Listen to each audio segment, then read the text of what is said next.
Voilà, je pense que c'est bon. Bonjour à tout le monde.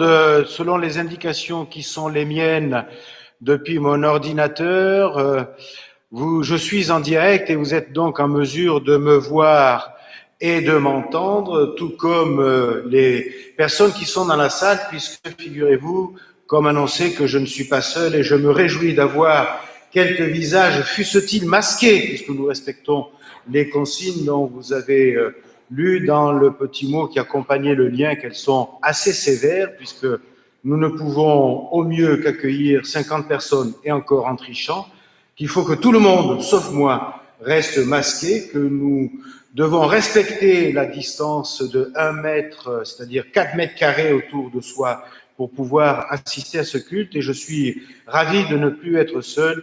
Je ne l'étais pas vraiment puisqu'il y avait toujours les organistes. Et aujourd'hui, je salue Daria qui est à l'orgue aujourd'hui, et puis les conseillers presbytéraux qui sont là pour vous accueillir. J'avais suggéré la semaine dernière qu'on puisse me communiquer d'où est-ce qu'on suivait le culte. Certains l'ont fait. Alors, merci à ceux qui nous suivent depuis Genève. Merci à ceux qui nous suivent depuis Marseille et Düsseldorf. Merci aussi à ceux qui nous suivent depuis la Normandie et la Bourgogne, puisqu'on peut aller au-delà de 100 km. Pas de chance pour ceux qui sont en Bourgogne, en Normandie, il fait pas beau. Et puis, il y a aussi ceux qui nous suivent depuis une chambre d'hôpital, parce ils ont eu à subir une opération et que c'est heureux que nous puissions rentrer et être avec eux à l'hôpital alors que l'horaire des visites n'est pas encore ouvert. C'est pour tout cela, pour nous, que nous rendons ce culte, et merci à Daria, qui est à l'orgue ce matin, comme je l'ai dit, de nous permettre finalement de rentrer déjà dans ce culte.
Comme d'habitude, j'ai vérifié le son de la voix et de l'orgue par Riwan qui est devant son ordinateur, et apparemment, pour lui en tout cas, tout va bien.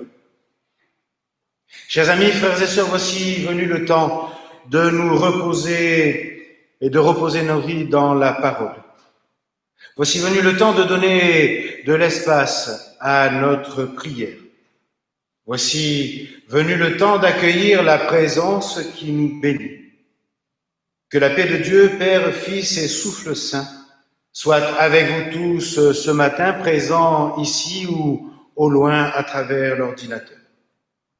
Après avoir fêté la Pentecôte dimanche dernier, nous sommes invités à méditer en ce dimanche qui suit la Pentecôte le mystère de la Trinité, puisque c'est le dimanche de la Trinité.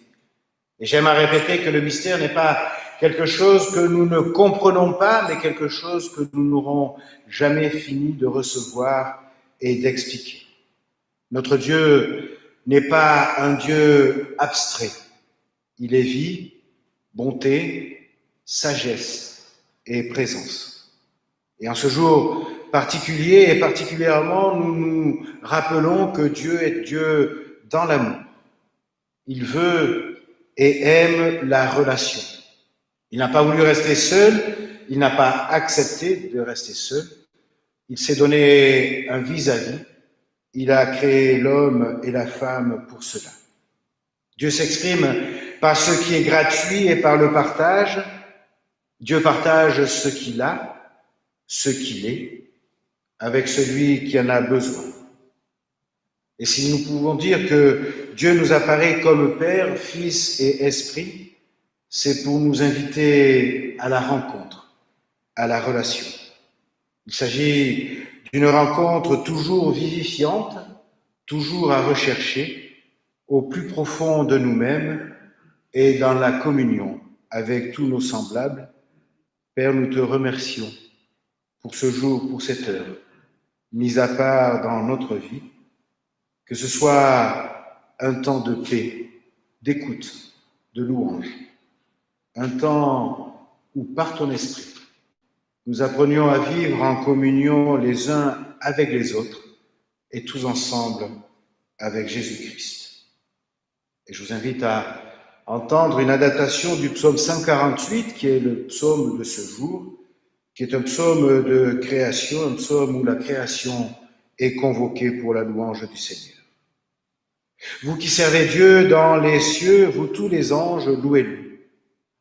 Que votre joie monte éternellement vers lui avec vos chants, et vous, étoiles familières, vous qui naissez quand meurt la lumière, écrivez son nom dans la nuit.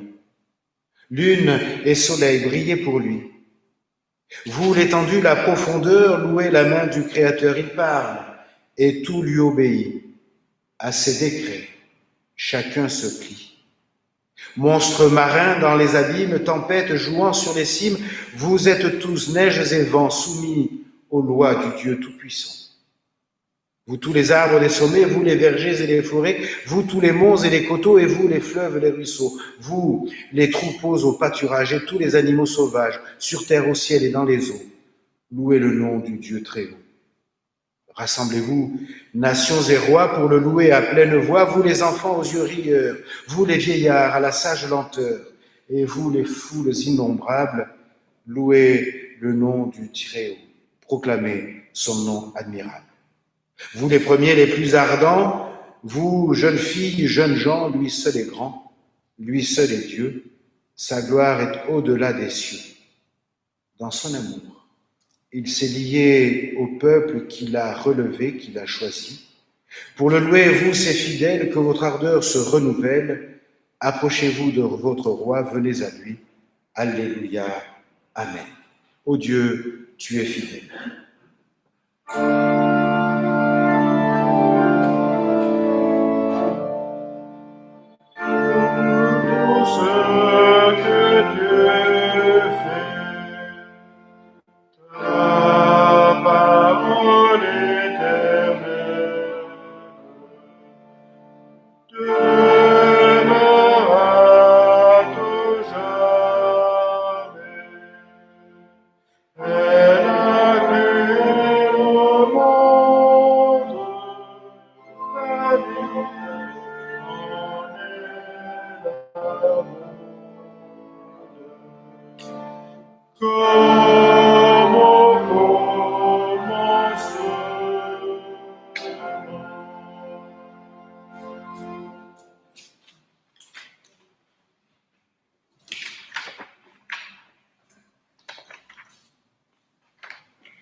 J'avais égaré mes notes. Ensemble, écoutons la loi que Dieu nous donne et qui nous donne d'accomplir. Le commandement que je te prescris n'est certainement pas au-dessus de tes forces ni hors de ta portée. Il n'est pas dans le ciel parce que tu dirais alors qui montera pour nous au ciel et nous l'ira chercher, qui nous le fera entendre pour que nous le mettions en pratique. Il n'est pas de l'autre côté de la mer, tu dirais alors qui pour nous passera de l'autre côté de la mer et nous l'ira chercher pour que nous le mettions en pratique. C'est une chose, au contraire, qui est tout près de toi, dans ta bouche et dans ton cœur, afin que tu la mettes en pratique. J'en prends Aujourd'hui, à témoin contre vous, le ciel et la terre, j'ai placé devant toi la vie et la mort, la bénédiction et la malédiction. Choisis la vie afin que tu vives, toi et ta postérité, pour aimer le Seigneur ton Dieu, pour obéir à sa voix et pour t'attacher à lui. Amen.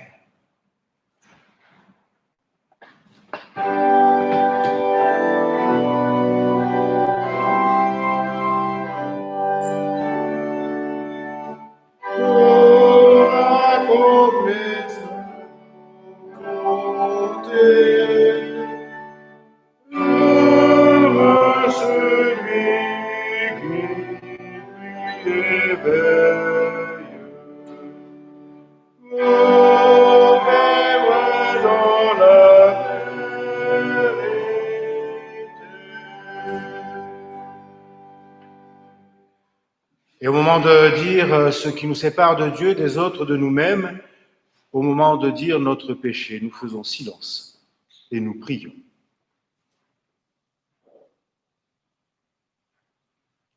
Oui, Seigneur, tu nous as fait à ta ressemblance, et en fait, c'est nous qui t'imaginons à notre ressemblance. Nous voulons que tu sois comme nous t'imposons nos limites. Et lorsque nous sommes incapables de comprendre une chose qui te concerne, nous la rejetons, comme si elle était sans valeur. C'est pourquoi nous te demandons pardon. Pardon pour nos petitesses, pardon pour nos rejets, pardon pour nos incompréhensions parfois volontaires.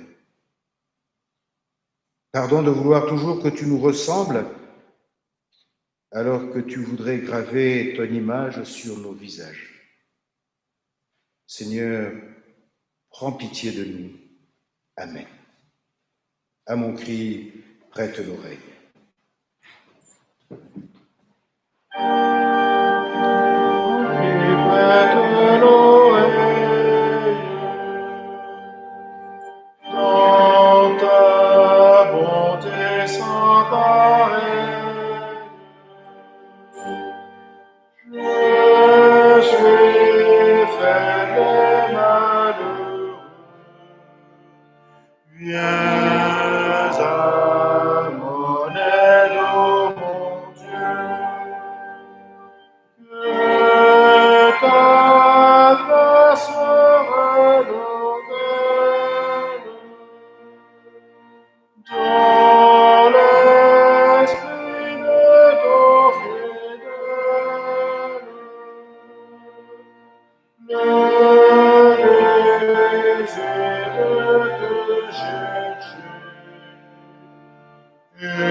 C'est avec des paroles de l'apôtre Paul que je vous invite à recevoir l'assurance du pardon.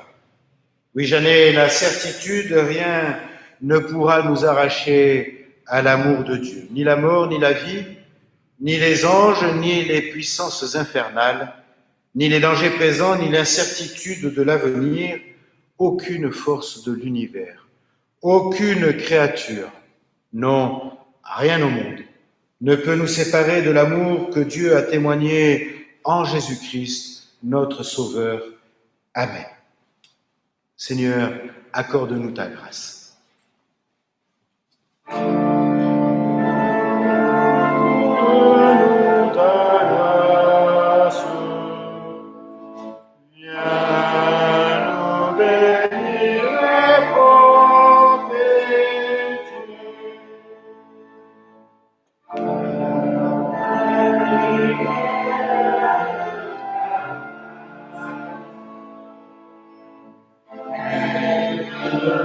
Sur le monde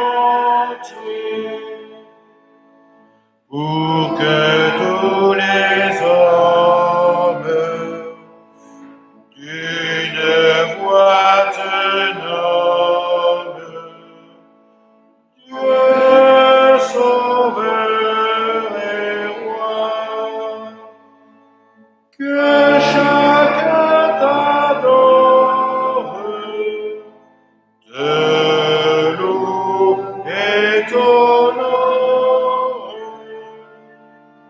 en suivant tes lois.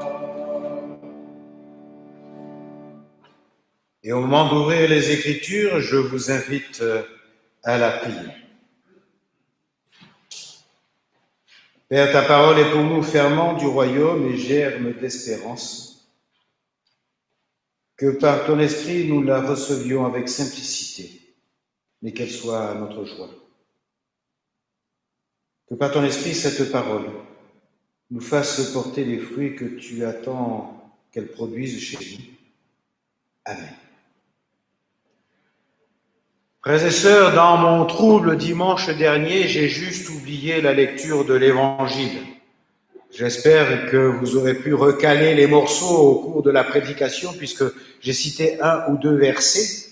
Alors bien sûr, ça ne rattrape pas mon émotion, mais je vais quand même, pour tout vous dire, parce que ça me sert dans ma prédication d'aujourd'hui, relire ce que j'aurais dû lire dans l'Évangile de Jean dimanche dernier. C'était dans l'Évangile de Jean au chapitre 20, à partir du verset 19. Le soir de ce même jour, qui était le premier de la semaine, alors que par crainte des autorités juives, les portes de la maison où se trouvaient les disciples étaient verrouillées, Jésus vint. Il se tint au milieu d'eux et il leur dit « La paix soit avec vous ». Tout en parlant, il leur montra ses mains et son côté. En voyant le Seigneur, les disciples furent tout à la joie. Alors à nouveau, Jésus leur dit « La paix soit avec vous, comme le Père m'a envoyé, à mon tour je vous envoie. » Ayant ainsi parlé, il souffla sur eux et il leur dit « Recevez l'Esprit Saint ». Et voici le texte toujours dans l'Évangile de Jean qui était proposé dans la liste des lectures que nous suivons, qui est commune à tous les chrétiens de partout le monde, dans le chapitre 3 au verset 16. Dieu, en effet, a tant aimé le monde qu'il a donné son Fils, son unique, pour que tout homme qui croit en lui ne périsse pas, mais ait la vie éternelle. Seigneur, ta parole est vérité, rends-nous saints par ta vérité.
Il souffla sur eux, nous rapporte l'évangile de Jean que j'aurais dû lire la semaine dernière.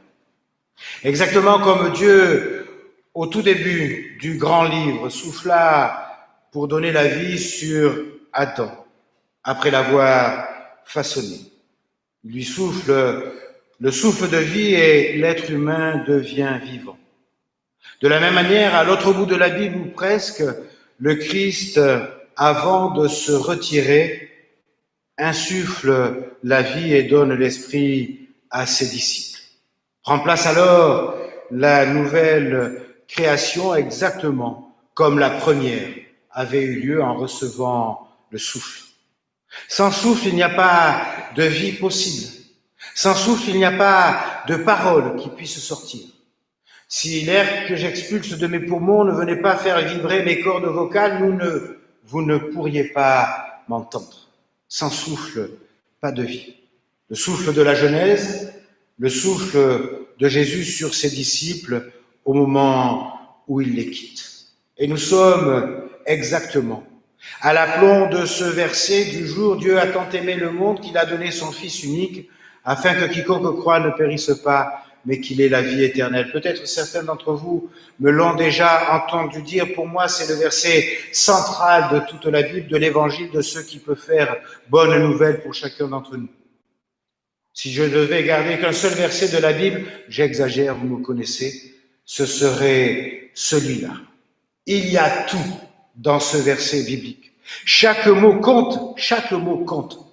Alors, je vous propose de les développer un par un. Et ceux parmi vous, et je ne doute pas qu'il y en ait, qui ont un tout petit peu de mémoire, vous verrez et vous entendrez défiler toutes les prédications de ces derniers dimanches, où il a été question du sentiment de l'absence de Dieu, où il a été question de la liberté responsable que Dieu attend de nous, où il a été question du pardon des péchés et de l'amour fraternel, où il a été question de ne pas se montrer rétif à l'esquisse. Dieu.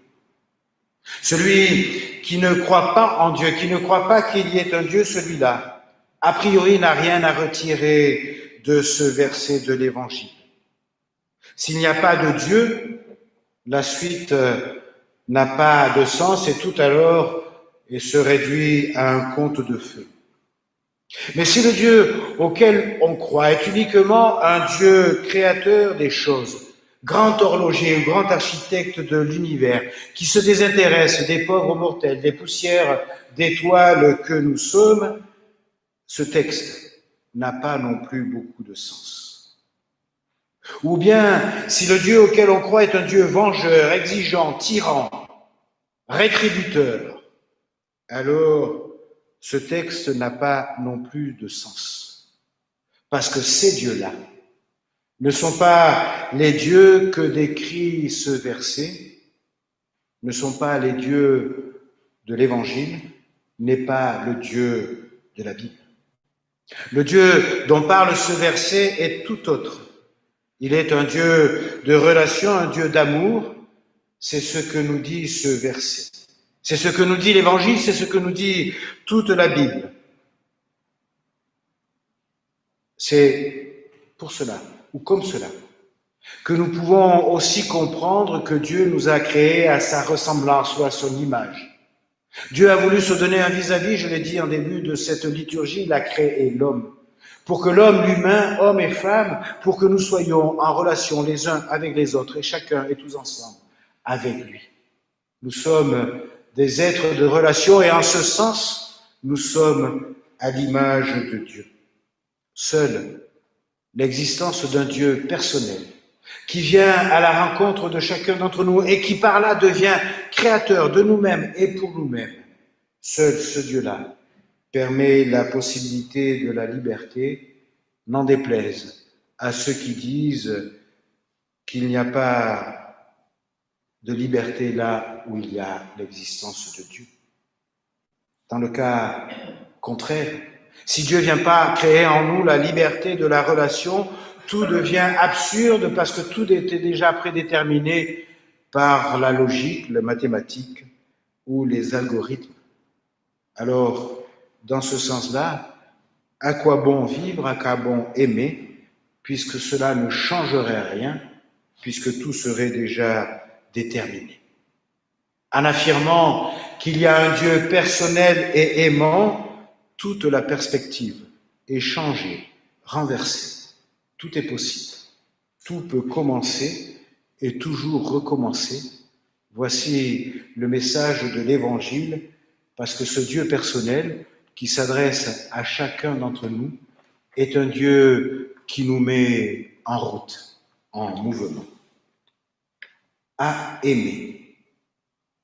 Qui d'entre nous ne rêve pas, n'aspire pas à l'amour? Mais de quel amour parlons-nous? Celui qui cherche sa propre satisfaction, celui qui court le risque d'être lassé, de passer, celui qui nous tombe dessus, tomber amoureux, c'est l'expression consacrée, mais qui, aussi bien que cela tombe, cela se relève, c'est-à-dire que cela passe. Il ne s'agit pas de cet amour-là, en tout cas pas ici. L'amour de Dieu est d'ailleurs aussi l'amour qu'il demande, est un amour qui n'a aucune exigence en retour, qui ne cherche pas à retirer quelque avantage. C'est un amour qui ne désire que le mieux pour l'autre. Je comprends, et vous comprenez avec moi, que cet amour-là est difficile pour les humains que nous sommes. Mais c'est pourtant cet amour-là dont Dieu nous aime. Rien ne peut le modifier, rien ne peut détruire cet amour dont Dieu aime les humains. Il faut effectivement bien comprendre. Il faut effectivement bien comprendre que nous ne pouvons pas modifier cet amour de Dieu. Ni par nos éventuels mérites, si c'est possible, ni par nos fautes qui sont certaines. L'amour de Dieu pour nous ne dépend pas de nous, il est inconditionnel.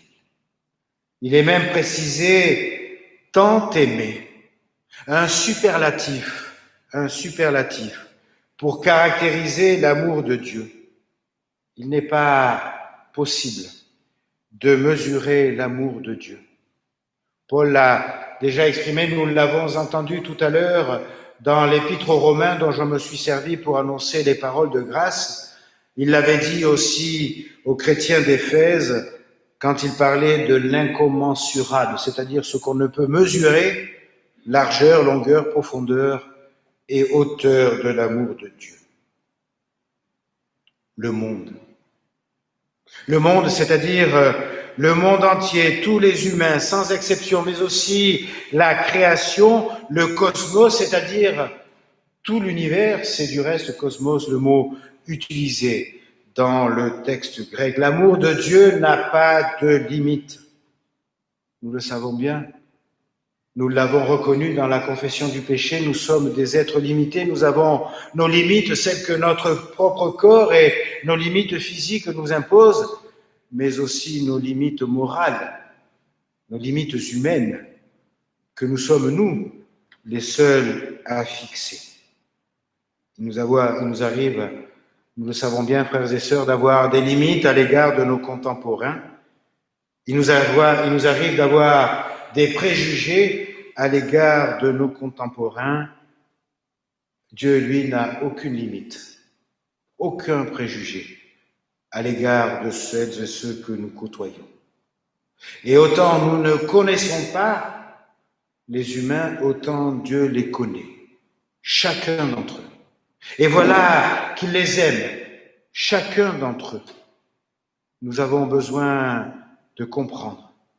Il est probablement là le mystère de la relation avec Dieu.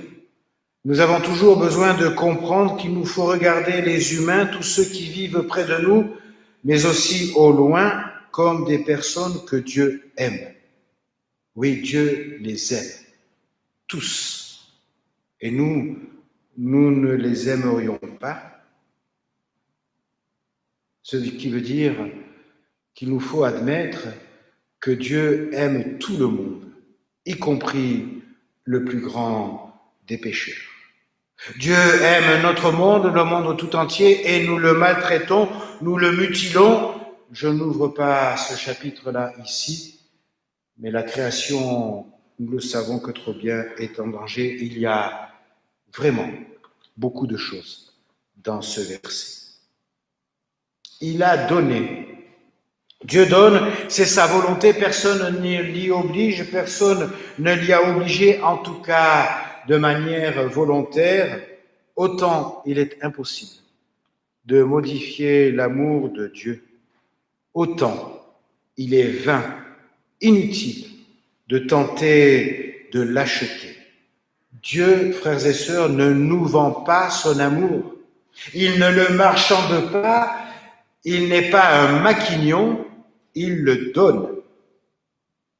Des bonnes actions pour se faire aimer de Dieu, cela n'a pas de sens. Des mérites, des gestes, des actions, des rites pour racheter des fautes, cela n'a aucun sens. Dieu est celui qui donne, qui se donne, qui abandonne. Mon Dieu, pourquoi m'as-tu abandonné?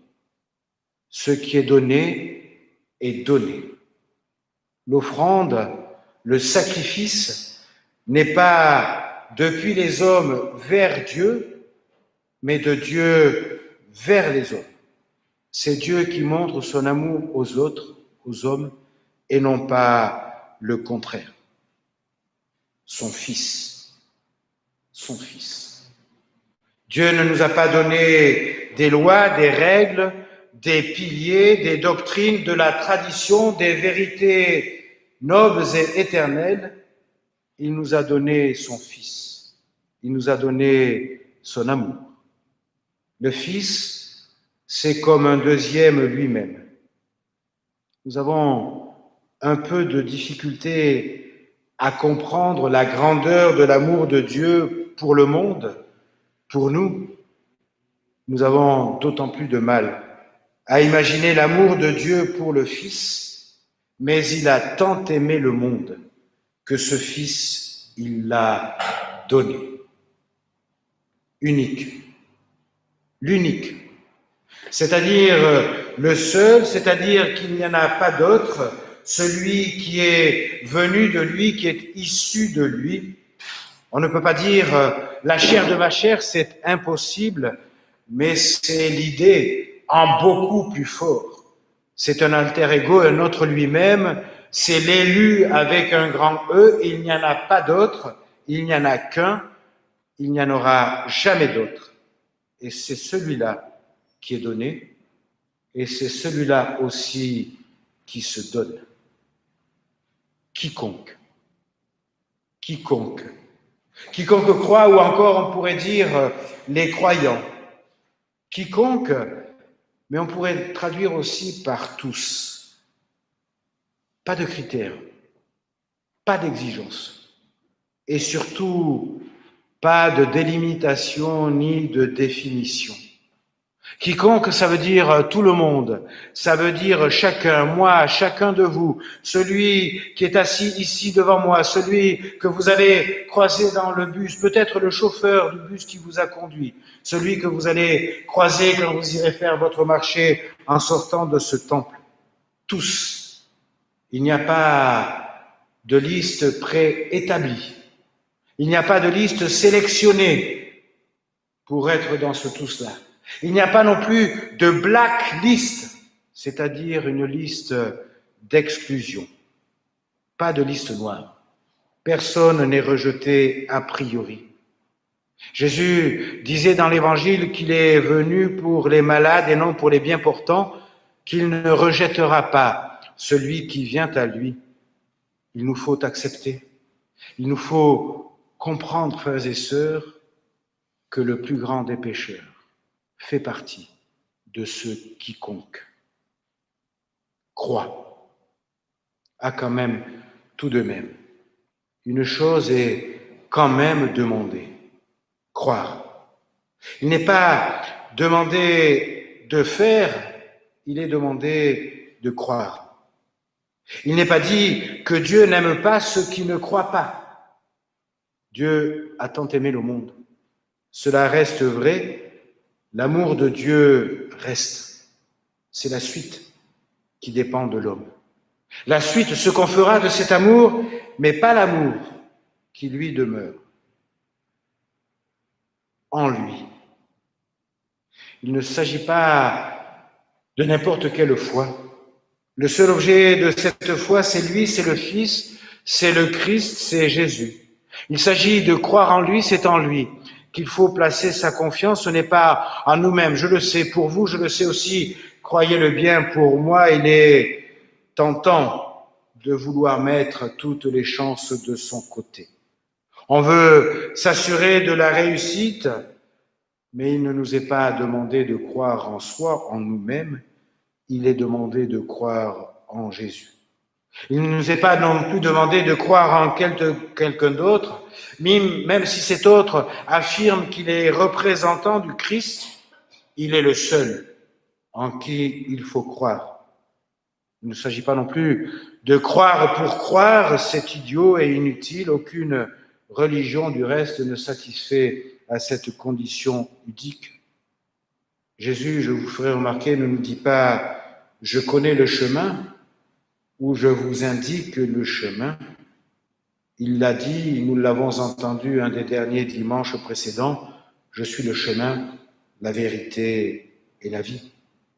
Beaucoup, et il en est, peuvent nous dire le chemin, nous montrer le chemin, mais ces chemins nous mènent ailleurs.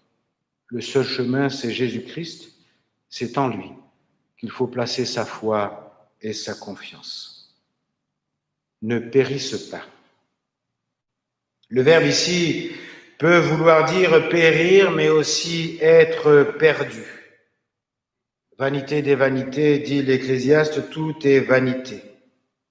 Combien de nos contemporains, parfois même nous-mêmes, à certains moments de nos existences, avons l'impression de perdre notre vie, de vivre en vain, de passer à côté de la vie.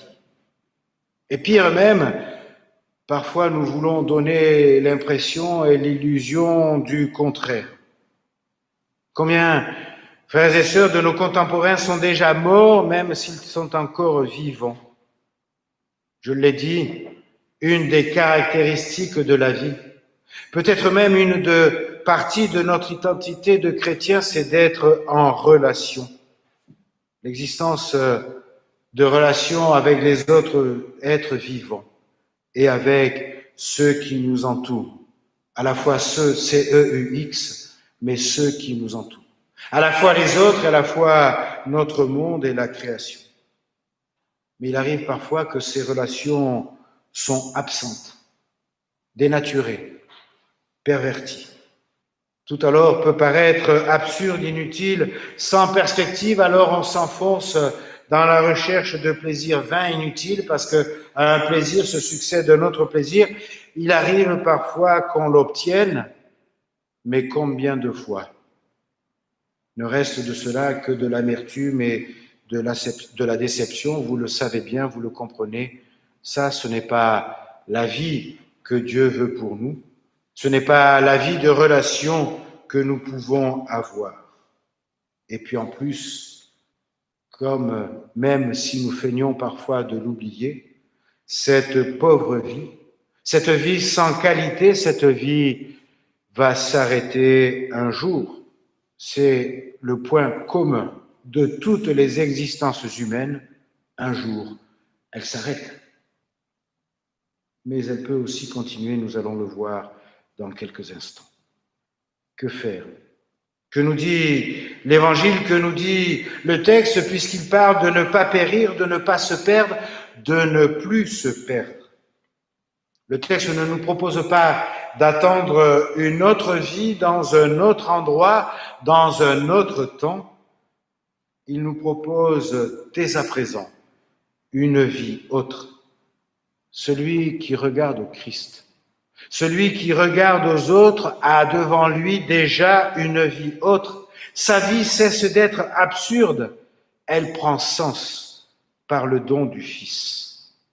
La vie, le fait d'être vivant. Voici, frères et sœurs, ce qui est donné, ce qui est promis à celui ou à celle qui croit. On peut alors se poser la question, se demander, mais comment se fait-il que notre monde, notre cosmos, notre humanité nos voisins, nos proches, nous-mêmes, empêchent que la vie soit toujours présente, puisque ça a l'air si simple. Frères et sœurs, la réponse est connue, vous la connaissez vous-même, elle se formule par un gros mot de la foi, le péché, ou le gros mot. C'est quoi le péché? Eh bien, c'est ça, le péché. C'est le manque ou l'absence de confiance en Dieu. C'est le manque de foi. C'est la défiance envers Dieu. Et même plus précisément, c'est la déviance envers Dieu. Le mot hébreu pour péché, ou sa racine en tout cas, signifie l'acte de manquer. Exactement comme un archer manquerait la cible.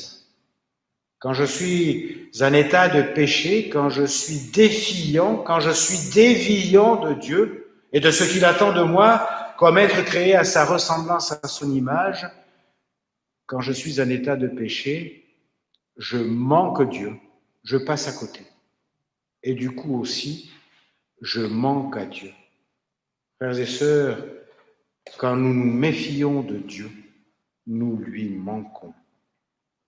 C'est ça qui empêche la vie d'être la vie, et c'est ça qui produit absurdité et frustration. Celui qui place sa foi, sa confiance dans le Fils, celui-là retrouve sa vie et son véritable sens. Éternel, nous y voilà. La vie qui ne s'arrête pas, mais qui continue d'une manière différente. Ce n'est pas pour plus tard. Le verset ne dit pas que la vie éternelle est un futur. C'est un présent. C'est une actualité. La vie éternelle nous est d'ores et déjà donnée. Maintenant. Pour toujours. Ce qui veut dire à jamais. Cette relation que nous établissons avec Dieu, ou plutôt cette relation, pour être logique et cohérent avec ce que je dis depuis 10 minutes, cette relation que Dieu établit, et même la plupart du temps rétablit avec nous, avec chacun d'entre nous, n'est pas appelée à se terminer brusquement. La non-vie, qui est le lot de celui qui ne place pas sa foi dans le Christ, est déjà une mort. Celui qui croit, celui-là reçoit déjà la vie nouvelle, la vie qui n'aura pas de fin. Au fond, j'en termine, qu'est-ce qu'il y a à retenir d'important dans ce verset connu? 1, c'est Dieu qui donne. 2, c'est Dieu qui rétablit la relation. 3, c'est Dieu qui aime. La foi chrétienne n'est pas une religion à faire. Ce n'est pas une morale à respecter. Ce n'est pas un code de règles auquel il faudrait obéir. Il est inutile et même impossible de compenser quoi que ce soit de notre relation à Dieu. Dieu donne, il nous est donné d'y croire. Dieu est amour, il nous est donné d'en vivre. Frères et sœurs, voici l'immense nouvelle de ce verset central de l'Évangile. Dieu a tant aimé le monde qu'il a donné son Fils unique afin que quiconque croit ne périsse pas, mais qu'il ait la vie éternelle.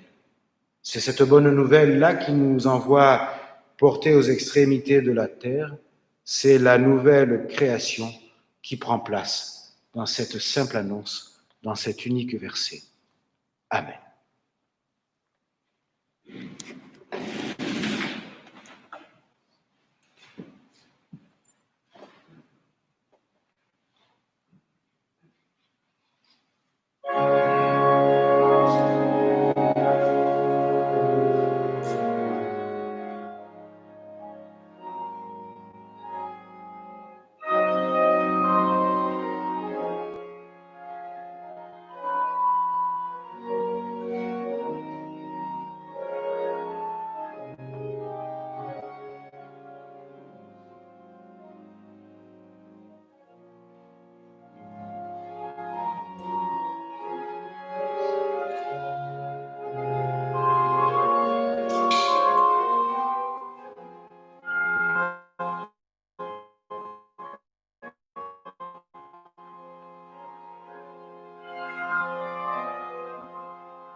Je vous invite à prendre la confession de foi qui est indiquée à la page 12 et nous dirons ensemble, même si ce n'est pas toujours aisé de parler à travers le masque, le deuxième texte de la confession de foi. Celles et ceux qui nous regardent peuvent le suivre. J'ai rajouté le texte sous la vidéo. Nous croyons en Jésus-Christ. Non, pardon. Nous croyons en Dieu qui est grâce et qui a donné la terre à toute l'humanité. Nous croyons en Jésus-Christ qui est venu pour nous guérir et nous libérer de toute forme d'oppression. Nous croyons que l'Esprit de Dieu est à l'œuvre en tous ceux et toutes celles qui se sont tournés vers la vérité. Nous croyons en la communauté de foi qui est appelée à servir l'humanité. Nous croyons que la grâce de Dieu est la promesse pour tous d'un ciel nouveau, d'une nouvelle terre, où justice et paix s'embrasseront. Amen. À mon Dieu, je me confie.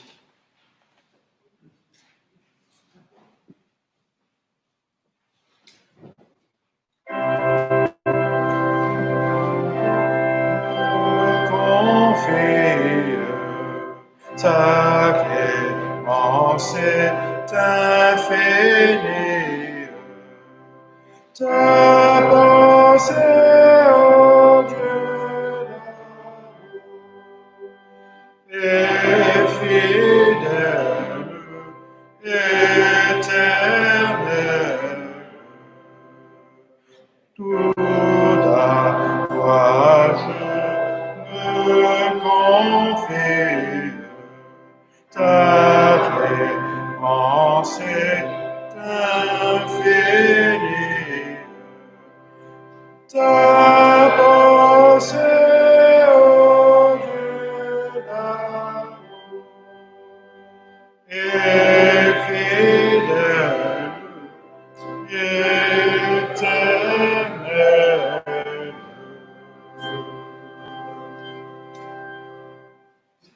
Et l'offrande à laquelle nous allons procéder maintenant ici même, c'est la première depuis longtemps de laquelle je serai témoin, est aussi une manière de finalement être en relation pour l'Église, pour son témoignage et pour l'annonce de l'Évangile.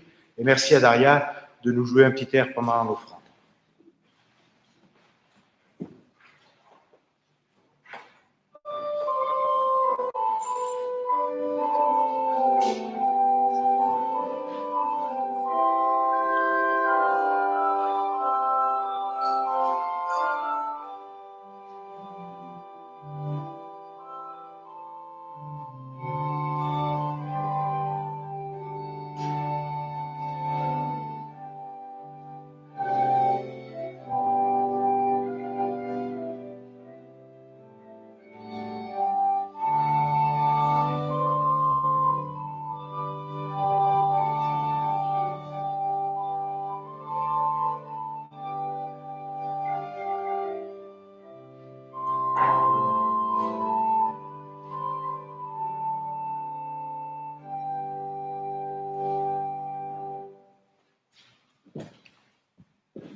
Daria, je le dis pour celles et ceux qui nous regardent et qui nous écoutent, et j'espère que le son de l'orgue leur parvient bien, jouera aussi un morceau à la fin du culte. Quelques annonces. La plus importante d'entre elles, c'est aujourd'hui le dimanche de la fête des mères. Alors je souhaite une bonne fête à toutes les mamans. Et savez-vous pourquoi les mamans existent ? Les mamans existent parce que Dieu a vu qu'il ne pourrait pas faire tout seul, alors il a créé les mamans. Voilà. La deuxième annonce, elle est un peu plus personnelle. Une petite Adèle est née dimanche dernier au foyer de mon fils aîné, Jonathan et Marie à Nantes. La mère et l'enfant se portent bien, les grands-parents sont ravis. Elle est pour le moment très sage. Merci. Comme je l'ai annoncé, ou nous l'avons annoncé dans le billet qui est parvenu à ceux en tout cas qui sont au bénéfice d'Internet, le conseil presbytéral qui se réunit jeudi prochain décidera de l'organisation suivante pour les cultes durant l'été. Un numéro du bulletin d'information paroissiale, le BIP, parviendra à tout le monde, ou en version papier ou en version électronique, et tous les renseignements pour l'été et surtout pour la rentrée, puisque nous préparons déjà la rentrée, seront inscrits dans ce BIP, et en tout cas avec le lien pour le culte de dimanche prochain, qui sera fait pour l'instant dans les mêmes conditions, en tout cas tel que c'est prévu, avec une présence exclusive, j'adore ce mot, de ceux qui n'ont pas pu suivre les cultes par Internet et pour qui le confinement a été un peu douloureux, avec cette présence exclusive de cette catégorie-là, et je suis vraiment très très heureux de vous avoir devant moi, et puis nous verrons pour les autres à partir de l'été. Voilà. Je me tourne vers les conseillers presbytéraux présents, parce que là maintenant je peux dire qu'il y en a qui sont présents, parce qu'avant je n'avais pas le droit. Il n'y a pas d'autre annonce, je vous invite à la prière des uns pour les autres.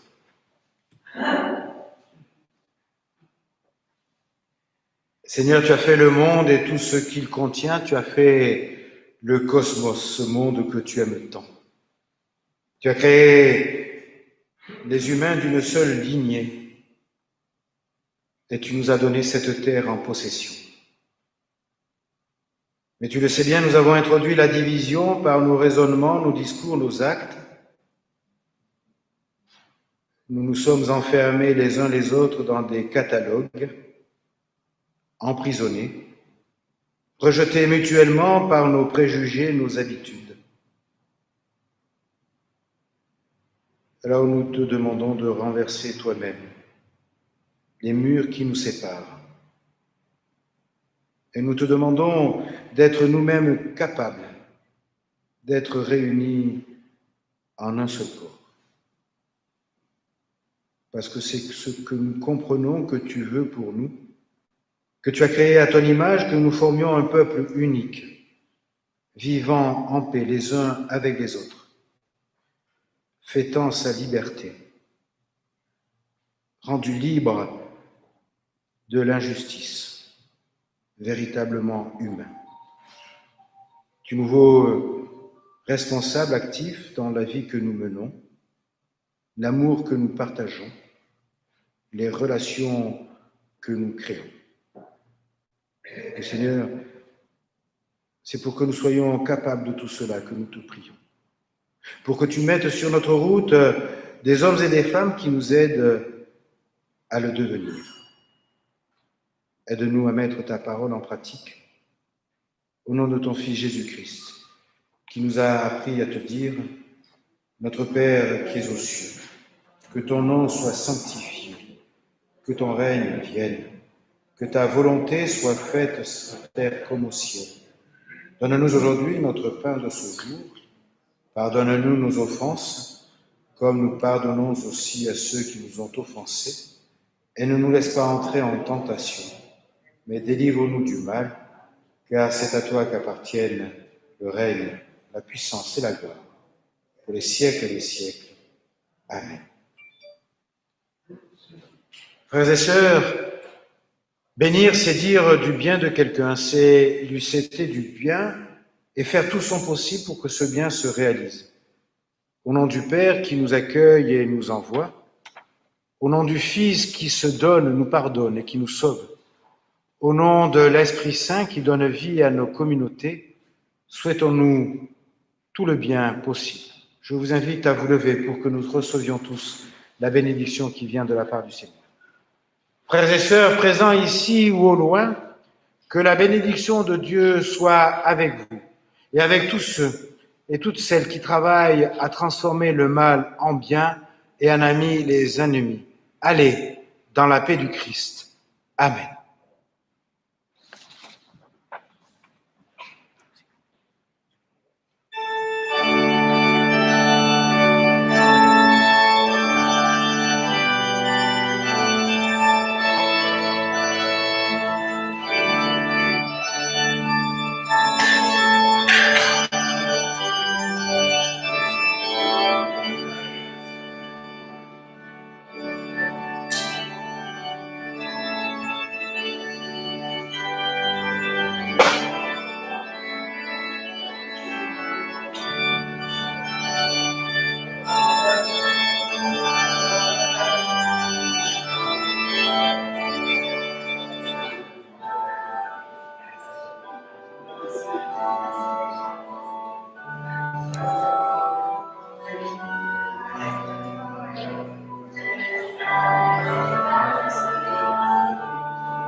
Daria, merci. Ici, c'est l'anarchie la plus totale. Personne ne respecte plus les distances de sécurité tellement ils sont contents de se retrouver. Vous n'êtes pas raisonnable. Voilà. Bon dimanche, bonne semaine, à dimanche prochain.